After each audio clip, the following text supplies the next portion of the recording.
Half-Life. And no, it wasn't just my masculine urge to say Half-Life. In short, this game is amazing. An all-time classic that most people love, and less people know that the engine it runs on, Gold Source, is actually a heavily modified version of another all-time classic, Quake.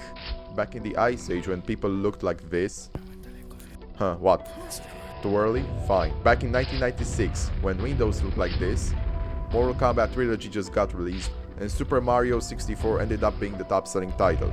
Quake came in strong on June 22nd, bringing new cutting-edge technology such as real-time 3D rendering. It might not sound like something insane, but back then GPUs were only able to generate 2D images in real time. To be fair, you can even see the similarities between Half-Life and Quake. The thing is, Gold Source is pretty much superior in every way. Quake had insane movement. You could jump around like an absolute maniac, but beware, because this game is not for the weak. It's a very difficult game if you don't master the movement and controls, so tread lightly. Actually, it's not that difficult, but my zoomer brain thought you couldn't strafe in this game because of the controls being comma for left and dot for right. So if you're a born and raised Gen Z youngling, just change your controls to WASD. I won't spoil the story because I think everyone should play it by themselves, despite the fact that the game is older than you, me, and probably most people watching this. But I'll give you one important heads up. This game wouldn't exist without nerds. Quake was inspired by Lovecraftian literature and a D&D night that ID Software had in the 90s. So back then, Quake's development team probably consisted of the entire main cast of The Big Bang Theory.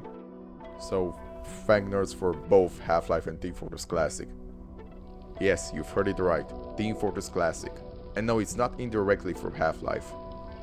Before I get into Quake's multiplayer evolution and Quake's impact on Team Fortress Classic, I want to take one moment to show you this. This is my cat Joe. This is what happens to Joe if you don't give this video a thumbs up. Anyway, back to Quake. Quake's online multiplayer started off poorly. The problem was that it would only work well on LAN.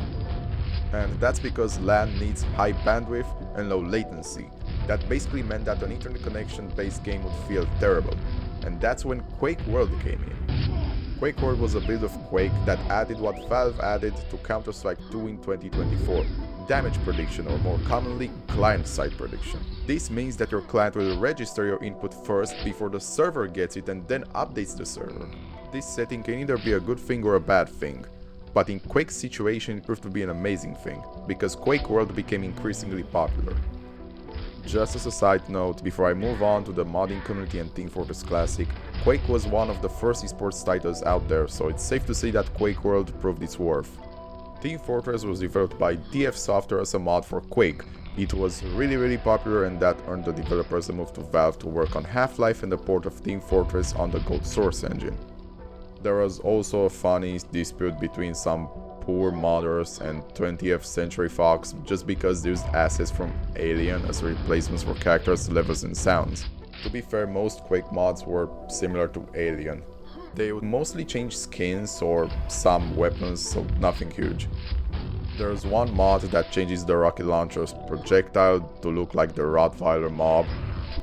So yeah, modding in the 90s was interesting, to say the least. Despite Quake's success, this was the last time the original development team worked together. This was due to multiple disagreements on design and lack of leadership.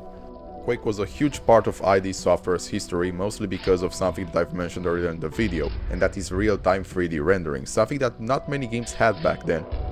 Gaming as we know it would look very different in a world without Quake, in so many ways, from esports to graphics evolution. If you like this video, please consider subscribing, and as always, I will see you in another video.